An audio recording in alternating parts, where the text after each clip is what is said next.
history at the University of Virginia and Duke University. For 27 years, he served as rector of St. Matthew's in Hillsborough. His interest in the racial history of our church began with research into his own parish in the early 2000s. In 2007, Bishop Curry named him Diocesan Historiographer. That same year, our diocesan convention passed a resolution calling for a, quote, truthful understanding of our history regarding slavery and consequential racism, close quotes. In response to that resolution, Brooks undertook research, which led to the 2009 publication of an address on, quote, the Episcopal Church and Race in 19th Century North Carolina, close quotes. Since then, with the generous support of our diocesan archivist, Lynn Hoke, who we have with us tonight, Brooks has continued to delve into our racial history. This evening, Brooks is providing a historical framework for understanding the racial history of the Episcopal Church from the colonial period through the civil rights movement. His goal is to introduce us to major developments within that history and give us a starting point for further investigation. Thank you, Brooks, for being here. We're delighted to have you, and it's all yours. Thank you so much, Jim. Thank you. Thank you all for being part of this conversation. And again, a shout out to our diocesan archivist, Lynn Hoke, who's with us this evening. And I've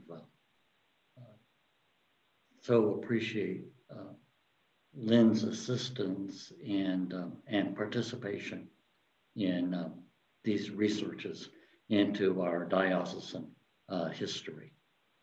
And I'll make reference at several points to some of the work that she and I have done together, and some of the materials that she has compiled, which you'll be able to find if you look deeply enough on the diocesan website. You'd have to do a little creative mining to get to all the nuggets of historical wisdom that are buried several layers down. Because there are not that many of us, and because you all are deeply engaged in examining issues of racial and social justice, I don't want to turn this into a lecture. What I'd like to do is simply walk through the unfolding story of our racial history, and along the way, invite you to comment and ask questions so that this will be conversational, and we'll stop and talk about the things that you particularly want to know more about. And so that's how we will proceed.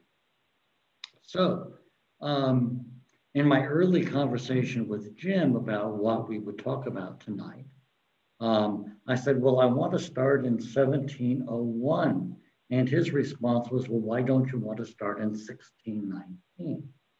So let's talk a little bit about sort of the racial history of our church and what those important developments are. Clearly, the introduction of slavery into the American colonies does indeed date to 1619. The number of those who were enslaved remains fairly small through much of the 1600s. But even in the 1600s, there are Anglican ministers serving in the American colonies who take an active interest in the evangelization of African Americans and also Native Americans. And they almost immediately encounter the issue of masters who are reluctant to give the clergy access to the enslaved. And the reason they give is that if you make an enslaved person a Christian, that automatically confers manumission. That Christianity means freedom. And so starting in the 1660s, we see American colonies specifically adopting statutes to declare that the sacrament of baptism is good for your soul, but it will in no way change or alter your condition or status in society. So you can, so if you baptize someone who is enslaved, they remain enslaved. And we see that in the fundamental constitutions that were set out for the Carolina colonies in 1669. And I'll just read this to you so you'll know I'm not making it up. Since charity obliges us to wish well to the souls of all men, and religion ought to later nothing in any man's civil estate of right, it shall be lawful for slaves as well as others to enter themselves and be of whatever church or profession any of them shall think best, and thereof be as fully members as any freeman. But yet no slave shall hereby be exempted from that civil dominion his master has over him, but be in all other things in the same state and condition he was in before. So that's important to understand and appreciate from the very, very beginning of the way in which the Church of England will interact with and approach enslaved African Americans. Now, the reason I mentioned the year 1701 as being important in this story is that it is in 1701 that a fellow named Thomas Bray organizes the Society for the Propagation of the Gospel, often referred to simply by its initials as the SPG. So how many of you know anything at all about the SPG and its importance? Yes, no, maybe? Okay. Lynn knows something. Let me just say a word. The Society for the Propagation of the Gospel was created precisely to provide missionary support within the Church of England, to supply Anglican clergy to the new British colonies in the West Indies and the American continent. And they did that principally through providing salary subsidies and also money to create libraries. So the SPG is responsible for helping to provide clergy to the colonies. And it's really the beginning of what we can think of as the missionary movement within the Church of England. Before that, there were some Anglican clergy in America. They saw themselves primarily as chaplains to the English population that was already here. And there were very few of them, more in Virginia than anywhere else. But now there is an organized effort to actually go out and recruit and send clergy into the colonies. And it becomes the standard teaching of the Society for the Propagation of the Gospel that this position that I've already stated, which is that slave evangelization will proceed on the understanding that baptism makes no change in the civil condition, the social status of the enslaved. This again is done to allay fears on the part of masters that they will be creating problems for themselves by allowing the clergy access to those they enslave. But from the very beginning, one of the things it does is aligns the SPG and these missionaries with the interests of the masters and not with the enslaved. You can see how that works, right?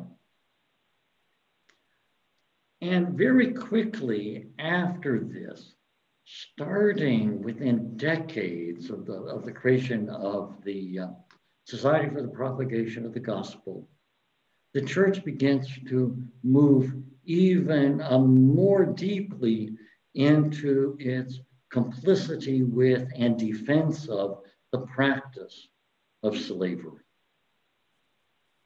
And we see that in two forms. One, in increasing statements of the fact that slavery is biblically sanctioned. And the second, in the complicity of the church itself in the practice of slavery. So that we find that the salaries of clergy are sometimes paid in enslaved people. And notably in the 17 teens, the Society for the Propagation of the Gospel is actually given as a bequest an entire plantation in the Barbados.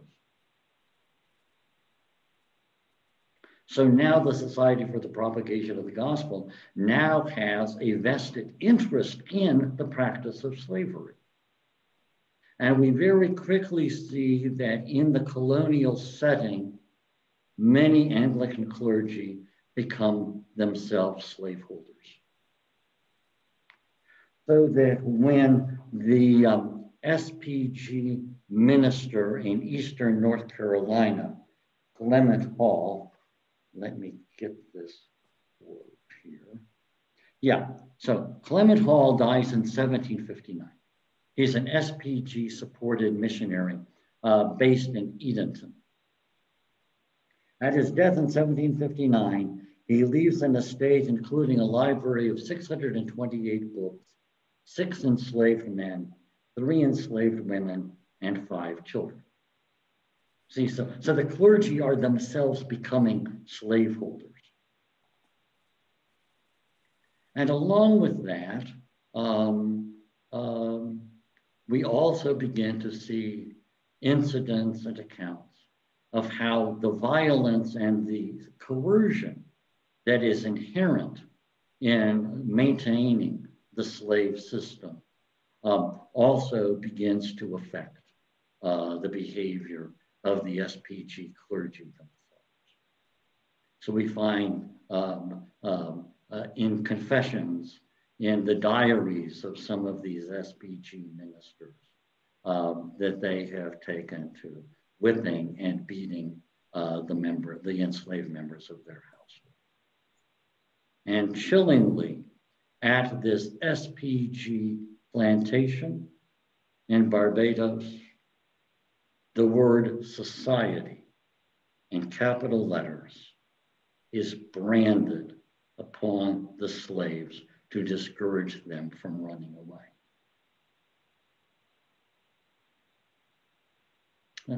This is all new information for you? Yeah. So this is how the church becomes more and more infected by the cruelty of the slave system.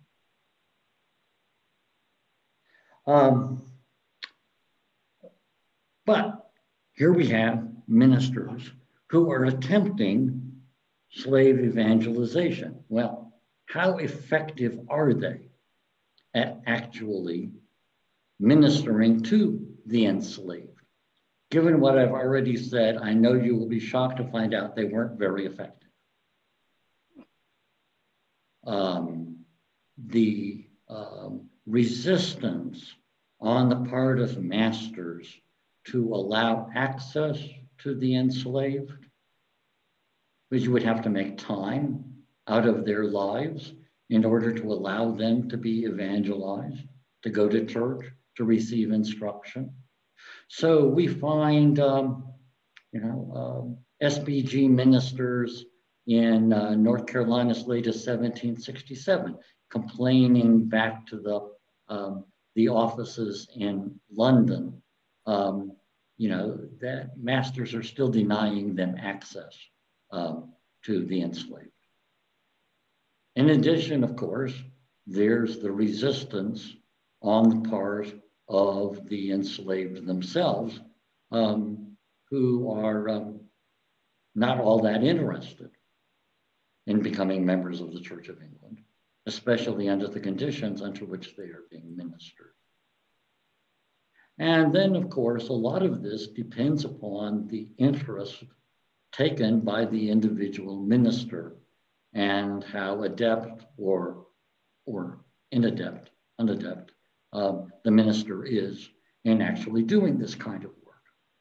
So when we actually look at the records that the SPG ministers send back to the Home Office, and they were required to make reports twice a year, send back reports to London on how they were doing.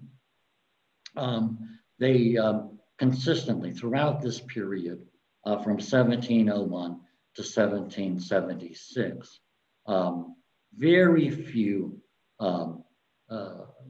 just very, very few records of slave baptisms or slave conversions. There are always some, but it's a relatively small number in this period. But at least some effort is being made to incorporate the enslaved into Christian faith and life. So, any questions about the origins of slave evangelization as I've just briefly outlined it before we move on?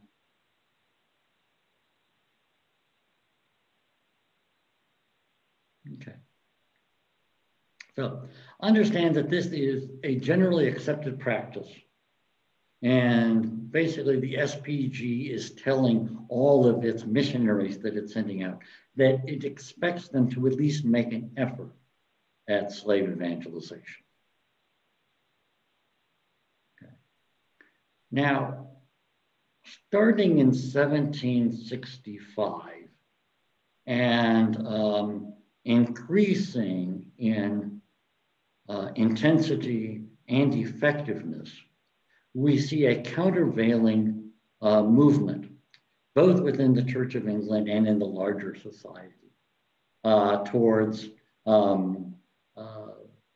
the eradication of slavery, an anti-slavery movement. And it will lead in 1807 to the English abolition of the slave trade, and in 1833-34 to the emancipation of all those who were enslaved within the British Empire.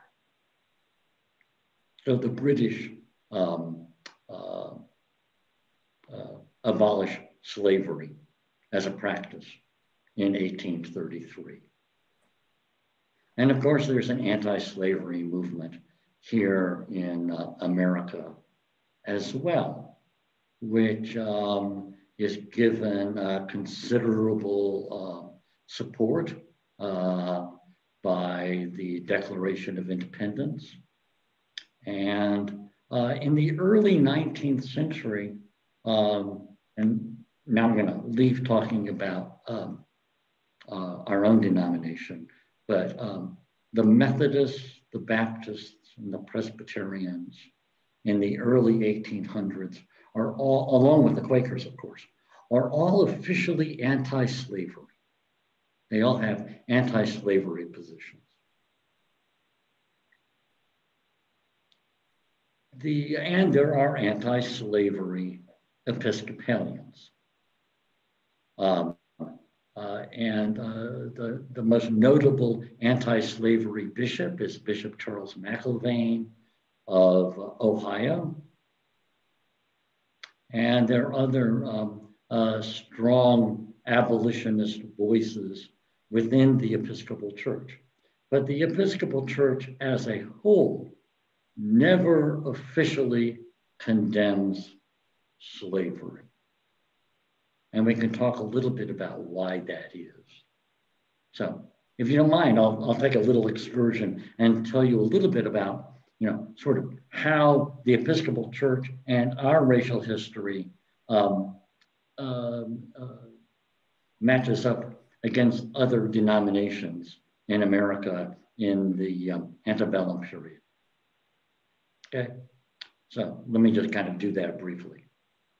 So what you need to appreciate is that as anti-slavery Christianity, which is associated largely with evangelicalism, both in the Church of England and in American denominations, as that picks up interest and support, it leads to a split in all of American mainline denominations. Now, of course, the Quakers don't split because they're officially anti-slavery and remain consistently anti-slavery. But the Methodists split north and south in 1845, and the Presbyterians and the Baptists split north and south in the 1850s. But the Episcopal Church remains officially committed to taking no position on the issue of slavery, which the Episcopal Church says is a political question and not a religious question. And so the official position of the Episcopal Church is we're not taking a position. So the Episcopal Church does not split north and south, even though there are strong anti-slavery proponents within the Episcopal Church in the North. But in the South, that practice of slave evangelization that I described from the 1700s continues right into the 1800s. Because as slavery continues to be practiced in the Southern colonies, the now Episcopal Church, the former Church of England, the clergy pick right up with the practice of slave evangelization. Here in North Carolina, our three antebellum bishops, Bishop Ravenscroft, Bishop Ives, and Bishop Atkinson, were all themselves slave holders, and they were all vocal supporters of the practice of slave evangelization. So in the South, that practice from the 1700s continues right into the 1800s. And as the number of those who are enslaved increases in America, because of course there's a growing dependence in the South upon slavery to maintain the Southern economy, especially after the invention of the cotton gin. And so Episcopalians, and not just Episcopalians, this would also be true of Southern Methodists and Presbyterians. Considerable effort is expended on encouraging the clergy to practice slave evangelization and for Episcopal slaveholders to grant access and actively help to promote the practice of slave evangelization. So that's what we see within the Episcopal Church in North Carolina and indeed across the South. And especially in reaction to the growing movement towards anti-slavery sentiment in the North, the South, shall we say, doubles down on slave evangelization as the appropriate Christian response. The anti-slavery movement says, Christianity and slavery are incompatible, then the Southern response is no, slave evangelization is the appropriate way for Christians to understand their obligation to the enslaved. And so, if you would like, I can sort of, walk you through those arguments, but it may be helpful just to say this much, which is the most important published defense of the practice of slave evangelization in the South was an address given at Christ Church in Raleigh in 1836, by the then rector, George Washington Freeman. And it was published under the title, The Rights and Duties of Slaveholders. And it was republished in South Carolina and widely disseminated as sort of the standard defense of slavery as biblical, and at the same time trying to make the case that there are certain obligations incumbent upon Christian slaveholders to treat their slaves well, but mostly to make sure that they get evangelized and brought into the household of God through the sacrament of baptism. So one of the things that's interesting to note is that actually the number of enslaved persons becoming Episcopalians and being baptized dramatically increases in the South starting in the 1840s. And I think that's, it's part of well, first of all, it represents the fact that there are a lot more enslaved people, but it also reflects greater effort to push back against the Northern attack on slavery by saying, see what good people we are evangelizing our slaves. The evidence of that, which you can still see, is in the creation of plantation chapels. And there's a little plantation chapel that now sits on the property of the Mordecai House in Raleigh. Some of you may have seen it. It was moved out of Chatham County. That's a fairly typical slave plantation chapel. And those chapels were built primarily to provide religious instruction to the enslaved. And there are a few others that are extant.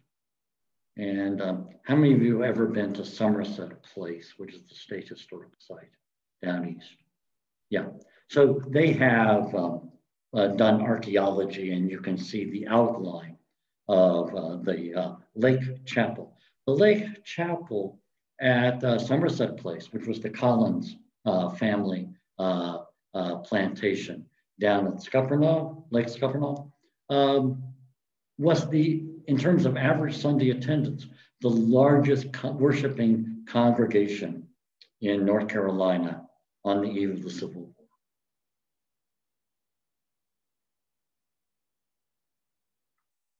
So the other, of course, outward and visible manifestation of this interest in slave evangelization was in town and city churches to see the construction of slave galleries or balconies. And you can see one of those at Christ Church, Raleigh. You can see one at St. Matthew's in Hillsborough, and the Chapel of the Cross. St. Bart's, Pittsburgh. Almost any extant antebellum Episcopal church, you'll find evidence of the fact that a slave gallery was erected. So now, the other piece of this to mention is that during this period, the antebellum period, we also begin to see the creation of separate Black congregations. And the first and most famous of those, of course, is St. Thomas African Church in Philadelphia, where Absalom Jones was deacon and then priest. And that was an interesting congregation because it was a pre-existing congregation of worshiping free and enslaved Blacks in Philadelphia that were formed around something called the Free Africa Society, which was co-led by Absalom Jones and a fellow named Richard Allen. And then they, as a group, elected to become an Episcopal congregation. And the Bishop of Pennsylvania, William White, accepted them as a body into the Episcopal Church. But they were a pre-existing congregation. And then became as a body the first Black Episcopal Church. But then shortly thereafter, we see the formation of St. Philip's in Harlem, which is an outgrowth of Trinity Wall Street. And we see St. James in Baltimore, and there are a handful of other northern cities where we see the creation of separate Black congregations. St. Luke's in New Haven, Connecticut. These are very significant for the history of the Black Episcopal Church and its experience. What's interesting to note is that even in the North, these separate Black congregations were never treated equally with white congregations. St. Thomas, the clergy were not allowed to be considered members of the Diocese of Pennsylvania. Same thing happened at St. Philip's in Harlem. So the kind of racism that's endemic to American life filters even into the creation of these Black congregations in the North. And there's some evidence of separate Black congregations in the South as well, but they're not quite so completely formed. But part of the practice of slave evangelization was for ministers to set aside Saturday afternoons or Sunday afternoons for catechetical instruction of the enslaved. And so the idea of gathering the enslaved as a separate congregation, has its origins in the before the Civil War, because it's going to be very important as we turn the page and look at what happens after the Civil War. So, any questions so far? Is this making sense to you all? Okay. I have a question about the education. I was wondering about this before. So if slaves were not permitted to learn to read, to be educated, how did the catechetical instruction work? I mean, was it an exception to that rule? I don't know what the timing was. I mean, I don't know when it's a great question, John. And there's really a two-part answer. before the Nat Turner Rebellion of 1829, before 1830, there were teaching the enslaved to read and write was not prohibited by law. So in some cases, the catechetical instruction did include literacy and encouraging the enslaved to be able to read the prayer book and the Bible themselves. And it's interesting that already in the 18th century in South Carolina, this is beginning to create problems, because once you let people actually read the Bible for themselves, they may find something in it more than you wanted them to know. So a prominent SPG minister in South Carolina, named Francis LeJoe, tells the story. He writes back to the SPG in London, and that he gets in trouble with the master because he has encouraged a particular enslaved fellow who's obviously very bright and interested to learn how to read.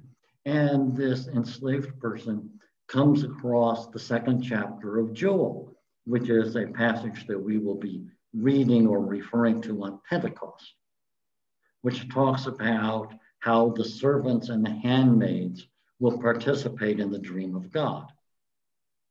And apparently this enslaved person quotes that to the master. And the master then comes and fusses at Francis LeJoe for having, unleashed this particular theological critique in the midst of his enslaved population. So that becomes, of course, important because that's part of what leads to Nat Turner's rebellion and famously also to Denmark Vesey's rebellion in Charleston, South Carolina. So after 1829 is when you see the South prohibit literacy. But before that, even into the 1820s, learning to read was part of slave evangelization. And there's a very interesting account of that, where at St. Mary's Chapel in Orange County, on his very first visitation, Bishop Ravenscroft finds the lay reader there instructing the enslaved folks in that neighborhood. And Ravenscroft makes a note and says, "This is the most wonderful way to teach literacy I've ever seen. I'm going to, copy this." So that's 1823, 24, something like that. But by 1830, that's verboten. You can't teach slaves to read anymore. That, of course, doesn't mean that slaves aren't learning to read, but they're not being taught to read. So after that, the catechism is taught by rote. So it's oral instruction. And so Bishop Ives is said to have written his own oral catechism, but I've never seen a copy of it. But I have seen other catechisms written specifically for the purpose of slave evangelization. But you would, spend Sunday afternoon or Saturday afternoon, however many hours, and you would teach the answers in the catechism by rote.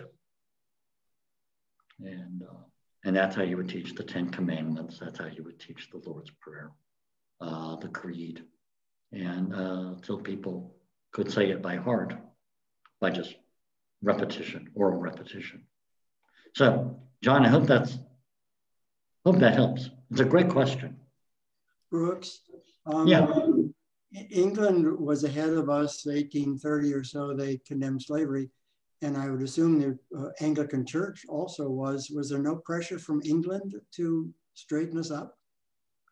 Absolutely. And part of what you see, Bishop Ives and George Washington Freeman, it's not an accident that Freeman writes that defense of slave evangelization in 1836. It's very much with an eye towards answering not only Northern critics, but also English church leaders who are beginning to express openly their dissatisfaction with the fact that slave evangelization and support for slavery is being practiced in the Southern Episcopal Church. So, a great point, Jim. But with not much success. The pressure. Well, they get, Bishop Ives is very explicit. He says in 1840 something, I can't remember the year, 1843, 1844, something like that. He specifically says in his address to convention, if only the Bishop of Oxford could see how wonderful it is to be celebrating communion at the Lake Chapel at Somerset Place and see Josiah Collins and his enslaved household worshiping at the same altar on Easter morning, you would stop criticizing the practice of slavery in the South. And he goes on to say that the British are imagining the suffering of the enslaved in the South. Which leads a Northern abolitionist who was the son of Supreme Court Justice William J., who's a New York Episcopalian, to specifically write an attack on Bishop Ives for that comment. So it's a heated debate within the Episcopal Church, but the Episcopal Church, as officially, sits on the fence on the issue. But these are great questions. Yeah, it's becoming very, very tense. And what's interesting is, it becomes impossible for most Southerners to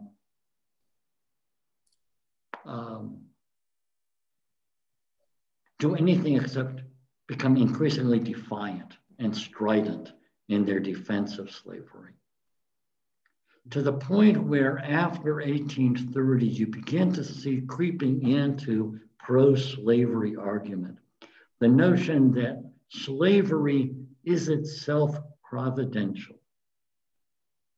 The notion that you are actually doing Black people a favor by enslaving them.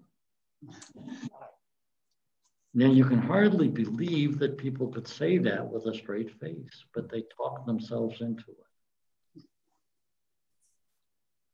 And it's part of what leads to, sort of the deeply ingrained racism in Southern attitudes. I think it's less difficult today for us to believe that people can talk themselves into things like that than it might have been 10 years ago. I think you're right. We talk ourselves into plenty. Amen. Yeah. And I think it's just important to realize that, and this was reinforcing, you say it and then it's like an echo chamber, it's just, we have an excellent relationship with St. Matthew AME Church, American Methodist Episcopal. Could you explain that, American Methodist Episcopal? Yeah. So, yeah.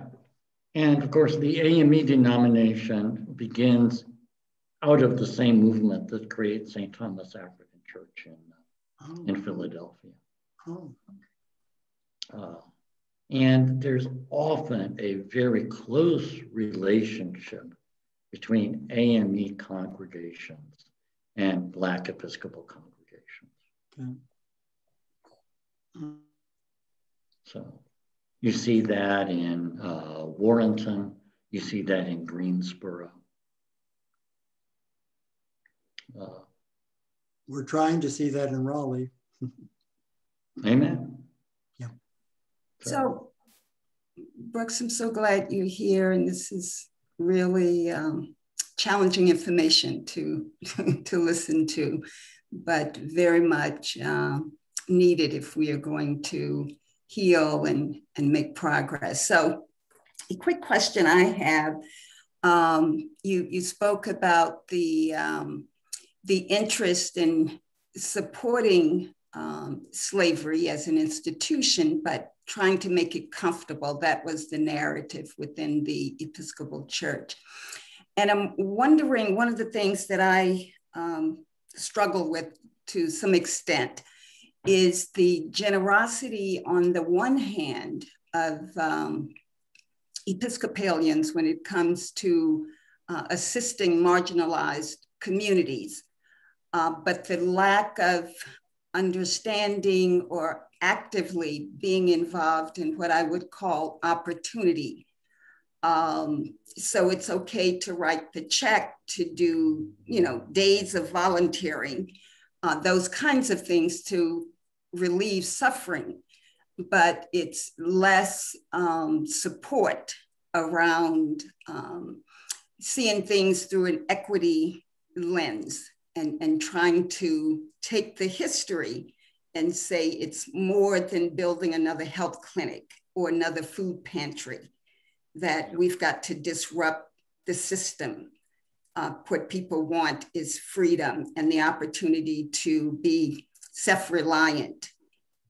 So I don't know if you would have any comments on that, but listening to you, it seems like that thread, it looks different, but some of that is still with us today in terms of attitudes, and not so much individual, but the institution.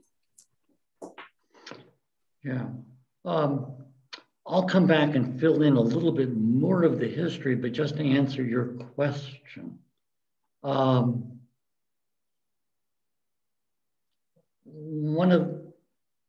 me point you towards a book that I think you'll find very, very useful if you don't know it. Cool. Can you see that title? Episcopalians and Race. By a fellow named Graebner. And what I'll do, Jim, if it's okay with you, is I'll send a bibliography to you all. Great. Of some of the resources that I think would be most useful. Mm-hmm. But let me tell you what, Tuck Shattuck's book, Episcopalians and Race, basically covers the period from the Civil War to the Civil Rights Movement. But its big take-home message, I still think you should look at the book, but I'll tell you what it's about. His basic thesis, and it goes back in some ways to what I was saying earlier about the SPG and slave evangelization, is the Episcopal Church has had a besetting tendency when it wants to address issues of racial reconciliation or racial justice, to carry that out only to the point that white people can still be comfortable. Yeah. And thank you. And so it's the he ends the book with the decision on the part of the Episcopal Church to go ahead and hold General Convention in 1993 in Phoenix. This was a time when there was a huge boycott of Arizona over the Martin Luther King Jr. federal holiday. And Tuck Shattuck makes the point, how come the NFL can boycott Phoenix, but the Episcopal Church can't figure out how to boycott Phoenix? And he traces it to that notion that the Episcopal Church has kind of a failure of nerve at precisely the point at which white Episcopalians get too uncomfortable. So Ruth, does that help answer that question a little bit? So it's easier to engage in acts that are not personally as demanding or demanding as much structural change that can require some considerable generosity and sacrifice, but without being too challenging and too edgy. So Brooks, there's a question in the chat. I'm not sure if you have that feature open, but the question is, has the Episcopal, kind of on the same note that you were just answering, but to expand on it a little bit, has the Episcopal Church ever boycotted anything? Yeah, we boycotted Texas in the 1950s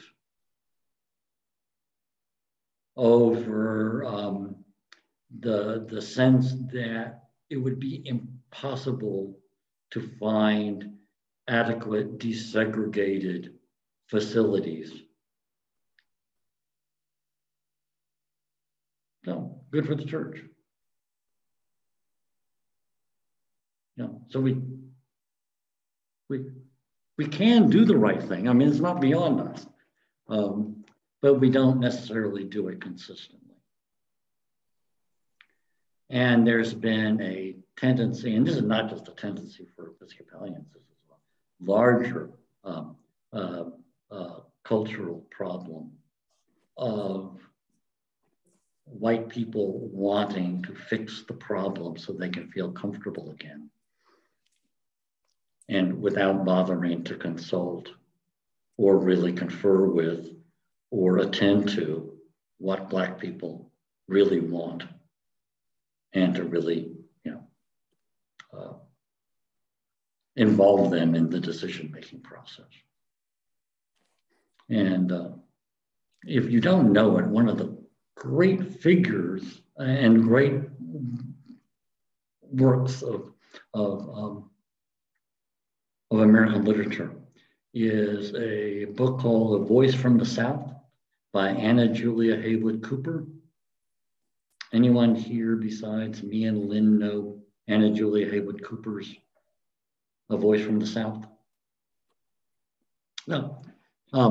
She's Anna Julia Haywood Cooper, as a young woman growing up in Raleigh, attended St. Augustine's, later taught there, was one of the first Black women to earn a doctorate, which she earned from the Sorbonne, and was a lifelong educator. But in A Voice from the South, which was published in the 1890s, she has a long essay about what's wrong with the Episcopal Church in its approach to Black Episcopalians. And she basically says, there are two things wrong. One is the Episcopal Church is racist, and white Episcopalians think they can figure out what Blacks want without ever bothering to talk to Blacks. And the other is, she says, and in addition to that, the church is sexist. So it's worth reading.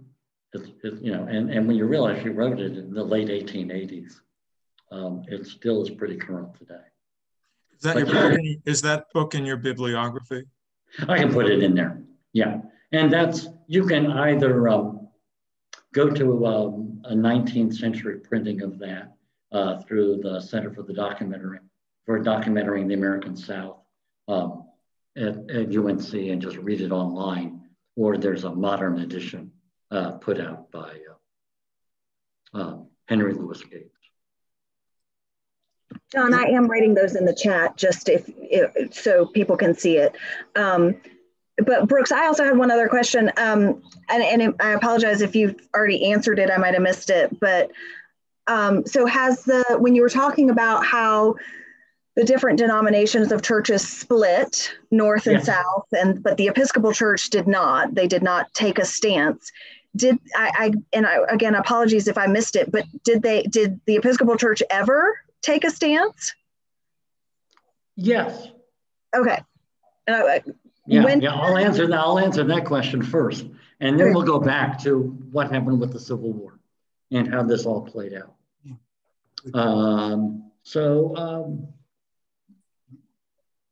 It is in the 1960s that the Episcopal Church overcomes its long hesitancy about taking a stance. And in the Episcopal Church in 1963 takes an official stance on civil rights. And which leads one North Carolina Episcopal priest to leave the Episcopal Church and start his own denomination. A fellow named Jimmy Deese, who was rector of our church in Statesville and wanted to maintain a lily white church. And in 1963, when the Episcopal Church took an official stance,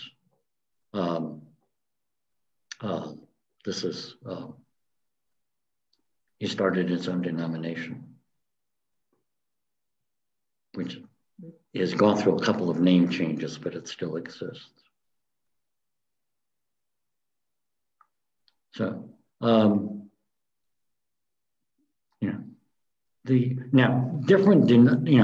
dioceses and bishops, of course, have taken stances, but for the national church to take a stance on issues of race,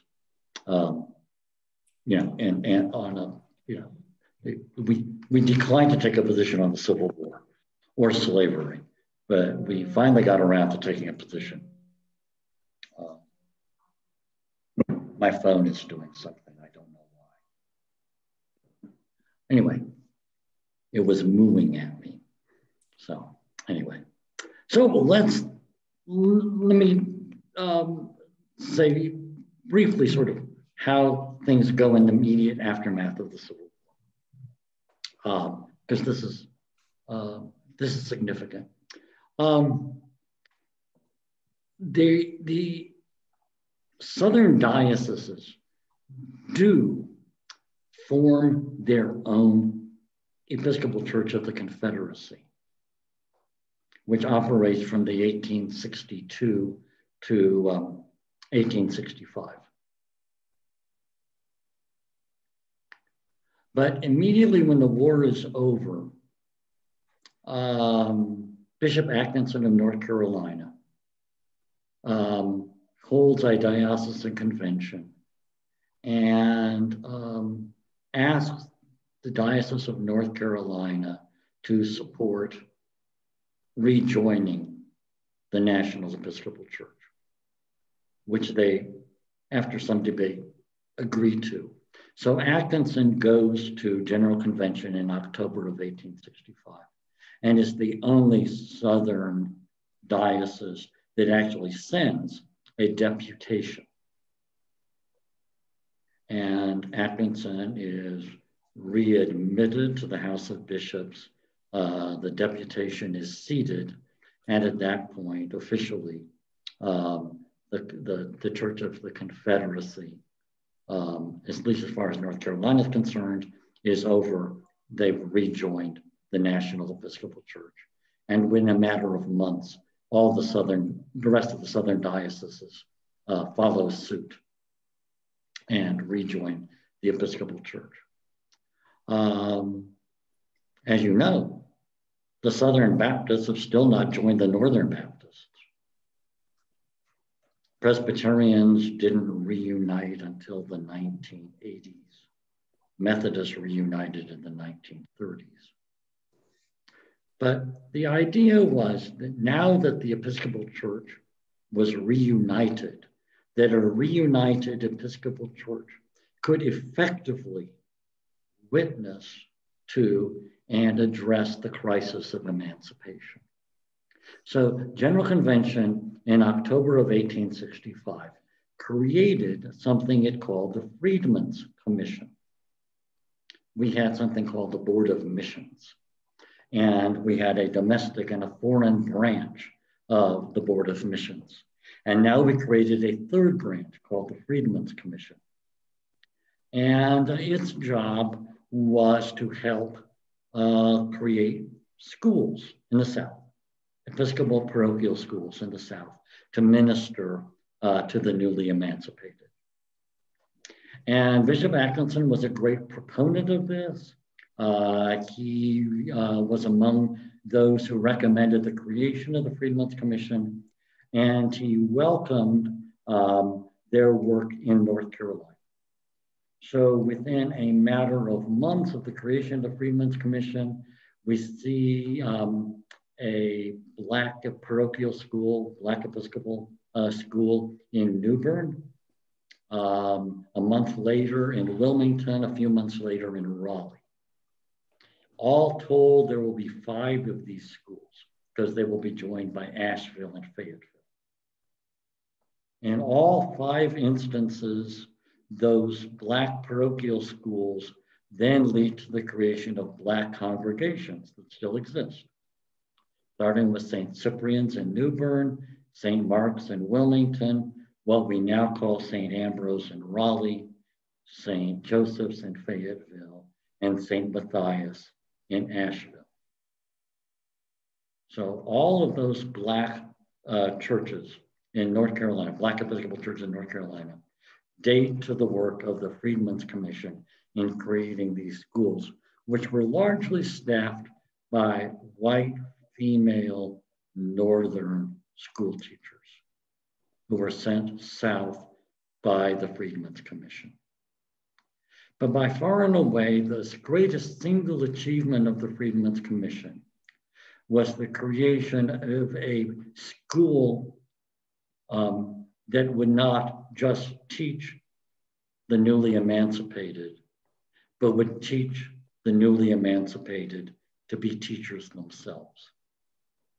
The technical name for that was a normal school.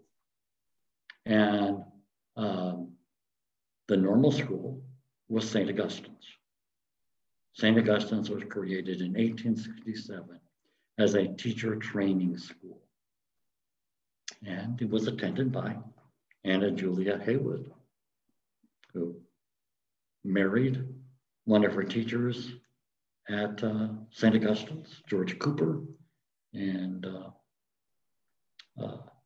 so St. Augustine's is in many ways the greatest single achievement of the Freedmen's Commission and the only lasting achievement.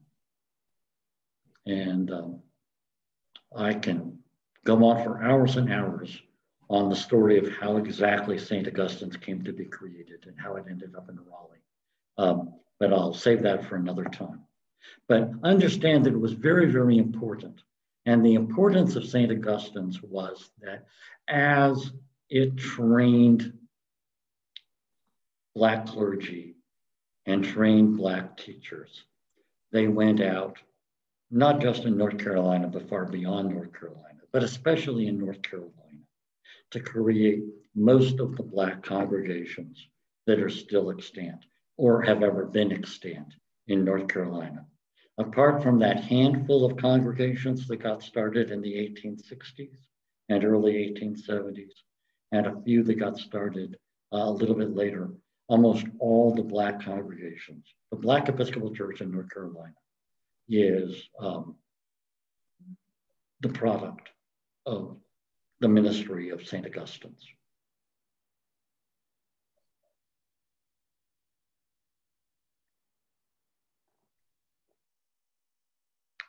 So,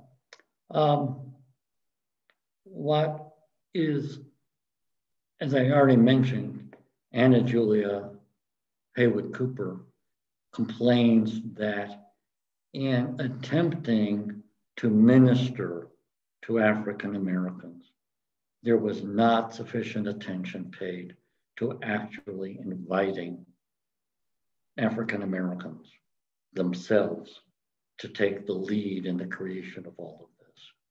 Now, eventually they will. Once Jim Crow has fully settled in, then it is really left up to Black Episcopalians to minister to Black Episcopalians, because whites abandoned the field after 1895.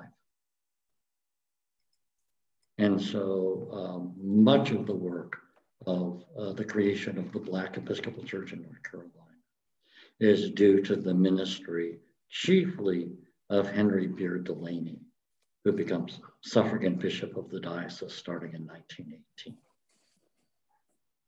But just to give you a sense of how Black ministry is structured and the challenges that the church faced, and was that these new Black congregations and Black clergy who are being trained up in most Southern dioceses are still not granted the privilege of being members of diocesan convention. So in Virginia and South Carolina and across the Deep South, Black congregations are collected into a Black convocation. And those congregations and their clergy are not entitled to seat and voice in diocesan convention. They are instead ministered to by an archdeacon for Black ministry. The only exception is North Carolina, where Bishop Atkinson insisted that Black clergy and congregations be admitted into union with convention. So if you went to a diocesan convention in North Carolina from the 1870s on, even through the Jim Crow era, you would find Black clergy and Black lay delegates at our diocesan conventions. But that was the exception rather than the rule.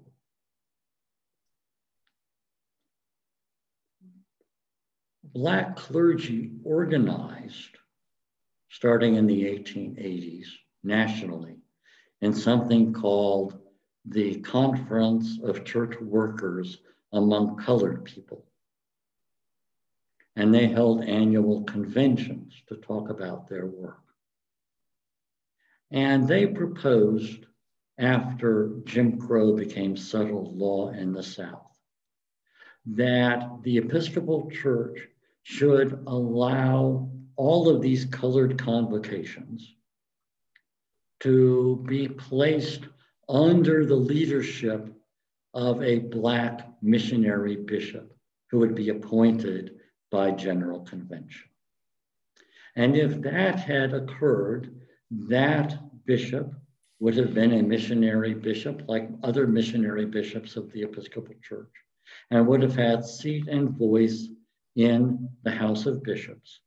And that missionary district would have been entitled to send deputies to General Convention.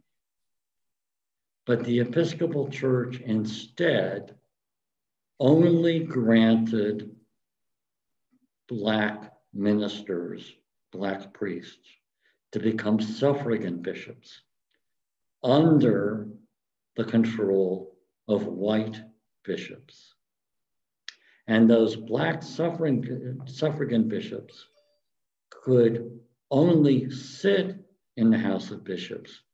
They would have no voice and no vote. In the end, in 1918, two such suffragan bishops were elected and consecrated. One was Bishop Demby in Arkansas. The other was Bishop Delaney here in North Carolina. And it was a travesty. It was understood to be a travesty at the time. But those were the conditions that the Episcopal Church set for allowing Delaney and Demby to become bishops.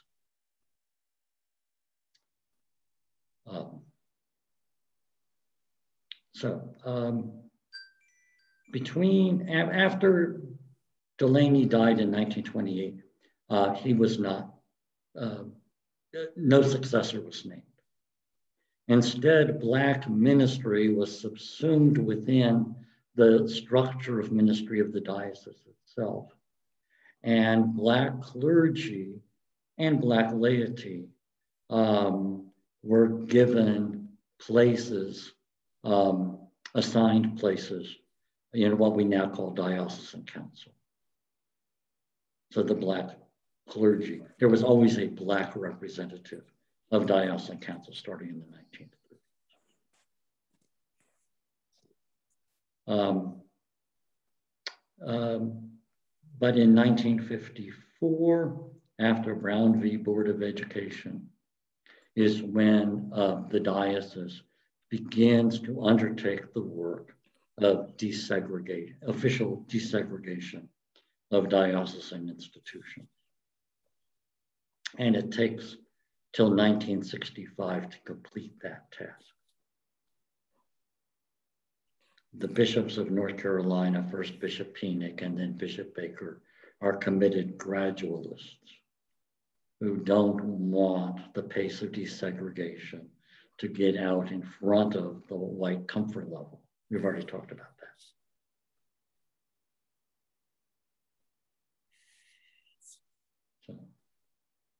So that, it's almost 7:30. So I want to stop, see if there are questions and comments, and see what you make of what we've talked about so far. Yeah, I appreciate that, Paul. We're definitely coming up on a time crunch here. But I'm struck a little bit by this. I struggle with what seems to be, for me, perhaps maybe a 21st century retrospective, but the clear manipulation, right? To say, oh, we've got to bring Christianity to enslaved peoples because it's part of civilizing them. I think that's a narrative that's often repeated, at least in schools. And then, you know, the explicit move to stop teaching reading and writing and then choosing and editing specific portions of the Bible that can be heard and not, you know, so we don't inspire critical thinking and rebellion.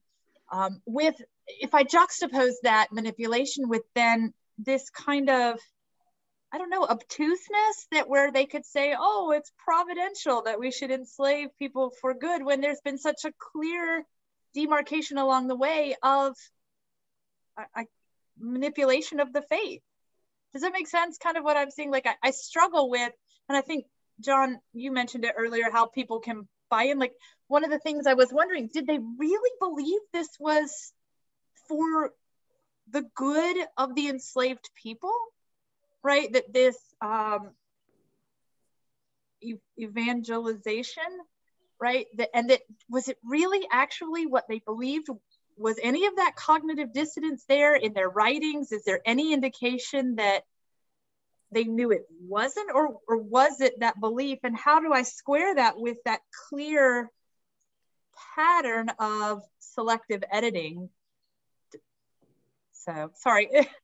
Been up for a while and I'm not sure. I think that's part of the reason we rehearse this history is because things are so clear in retrospect, and one wonders why they weren't clear at the time, especially when the critique of slavery was readily available.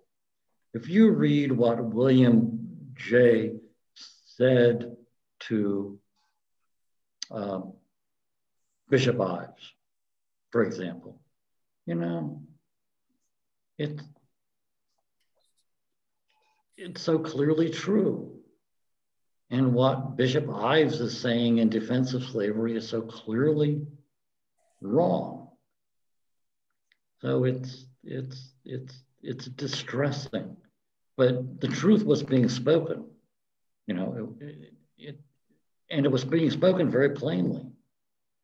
You know, one of the great books that people may not know about is Harriet Beecher Stowe's follow-up to Uncle Tom's Cabin. She wrote Uncle Tom's Cabin, and then she received criticism that her portrayal of the practice of slavery did not reflect reality. So what she then did was assemble a book of primary documents called The Key to Uncle Tom's Cabin, in which she just goes through the writings and practices and the official positions of churches in the South, and just documents everything she said. And it's a really wonderful resource. And she's a very shrewd woman. And I've learned a lot and have gone back to that book over and over and over again, especially because you can quote it as an example of the fact that people in the 1850s were saying what you would hope they would say in the face of what I've just presented. So you know you're not crazy when you realize, oh yeah, this is. Is there any movement now, Brooks, that we could join for the church to, quote, come out of the closet, bad, you know what I'm saying? Is there any to really look at it and move towards apology and even reparations? Well, I hope so. My colleague, I think it's okay if I say this out loud, Lynn. Can I say what Rhonda is up to?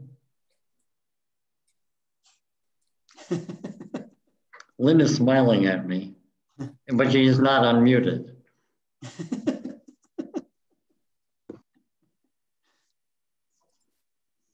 Well, there are several entities within our own diocese who are looking at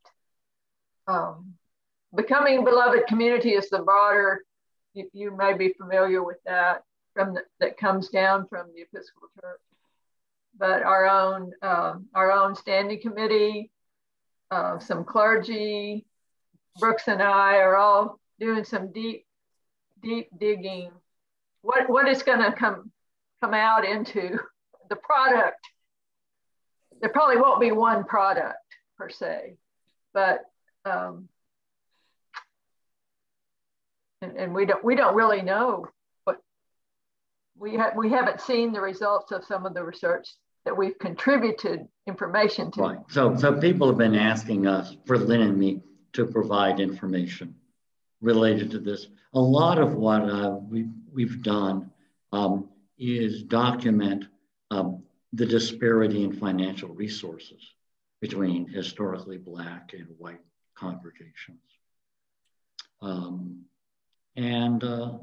I highly commend the study report that the folks at the University of the South have compiled. The church historian, American church historian at the University of the South, Ben King, is a friend of mine.